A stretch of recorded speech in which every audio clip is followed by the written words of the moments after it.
Hello friends, Priya Rasan lifestyle எல்லோரும் எப்படி இருக்கீங்க? நான் நல்லா இருக்கேன். இன்றைக்கி என்ன பார்க்க போகிறோம் அப்படின்னா நெய் சாதம் தான் பார்க்க போகிறோம். என் பொண்ணு ஊர்லேருந்து வந்திருக்கா. நெய் சாதம் கேட்டா. நெய் சாதம் பண்ணுறோம். வாங்க போகலாம் வீடியோக்குள்ளே. நெய் சாதம் கண்டா என்னென்ன பொருட்கள் வேணும்னு வாங்க பார்க்கலாம். ஒரு பெரிய வெங்காயம் எடுத்திருக்கேன். ஒரு சின்ன தக்காளி வந்து கொஞ்சம் தான் போட்டுக்கிறணும், புளிப்பு தேவையில்லை. எனக்கு ஒரு சின்ன தக்காளி எடுத்திருக்கேன். மல்லித்தலை எடுத்திருக்கேன். புதினா எடுத்திருக்கேன். புதினா கொஞ்சம் எடுத்திருக்கேன். மல்லித்தலை கொஞ்சம் எடுத்திருக்கேன். ஒரு பச்சை மிளகாய் காரத்துக்கு தகுந்த மாதிரி போட்டுக்கலாம். நான் ஒரு பச்சை மிளகா தான் எடுத்துருக்கேன். கொஞ்சம் பட்டை கிராம்பு எடுத்துருக்கேன். கொஞ்சம் முந்திரி பருப்பு வந்து எண்ணெயில் வதக்கிட்டு போடணும். இஞ்சி பூண்டு விழுது அரைச்சி வச்சுருக்கேன். ஒரு டம்ளர் அரிசி ஊறி தண்ணியில் ஊற வச்சு எடுத்து வச்சுருக்கேன். நெய் எடுத்து வச்சுருக்கேன். வாங்க பார்க்கலாம் எப்படி செய்யலாம்னு. இந்த நெய்யை ஊற்றிக்கிறேன். நெய்யை ஊற்றி காஞ்ச உடனே முந்திரி பருப்பு,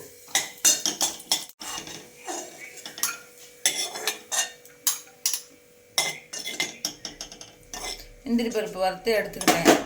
நெய் கொஞ்சம் ஊற்றிருக்கேன். கொஞ்சம் நல்லெண்ணெய் கொஞ்சம் சேர்த்துக்கிறேன்.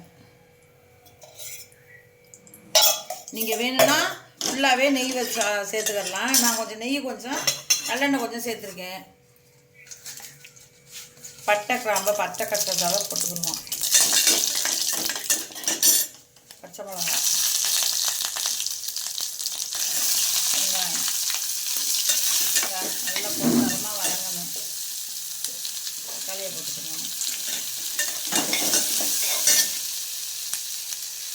கருவேப்பிலை,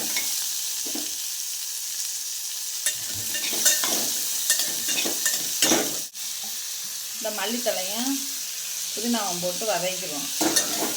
நல்லா வதங்கிடுச்சு. இந்த இஞ்சி பூண்டு பேஸ்ட் விடுங்க. இஞ்சி பூண்டை ஊற்றி இதை வதக்குவோம்.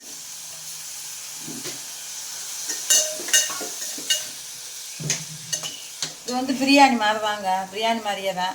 ஆனால் அதில் வந்து இது ஒன்று இதில் நெய் ஊற்றுறோம். நம்ம இது ஒரு டம்ளர் அரிசி ஊற வச்சுருக்கேன். அதை எடுத்து வதக்கிடுவோம்.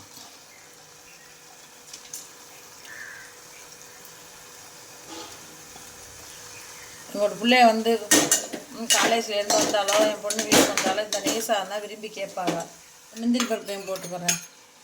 முந்திரி பருப்பையும் போட்டு ஒரு டம்ளர் அரிசிக்கு 2 டம்ளர் தண்ணிங்க.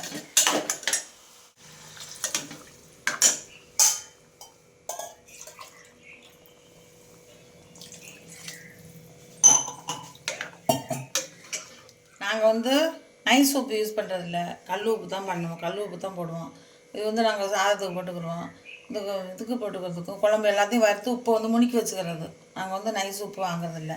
அதுவும் ரேஷன் உப்பு தான் நாங்கள் வாங்கி யூஸ் பண்ணிக்கிறோம். வதக்கி குக்கர் போட்டு மூடிட்டேன். 3 விசில் விட்டு எடுத்தால் போதும். நெய் சாதம் ரெடி ஆயிடுச்சு. இங்கே பாருங்கள், சாதம் வந்து நல்லா பொழுப்பாக நல்லா இருக்குது. நல்லா ஒன்றோட வந்து தண்டாமல் நல்லா பொழுப்பாக இருக்குது. சுட சுட நெய் சாதம் ரெடி ஆயிடுச்சு. நான் வந்து சாம்பார் வச்சுருக்கேன். தயிர் பச்சடி வேணாலும் நீங்கள் வச்சு சாப்பிட்லாம். நான் கொஞ்சம் சாம்பார் தான் வச்சுருக்கேன். வீடியோ பிடிச்சிருந்தா லைக் பண்ணுங்கள், ஷேர் பண்ணுங்கள், கமெண்ட் பண்ணுங்கள். எதுவும் குறைநிலை இருந்தாலும் கமெண்ட்டில் சொல்லுங்கள். புதுசாக பார்க்குறத சப்ஸ்கிரைப் பண்ணுங்கள். பாய்.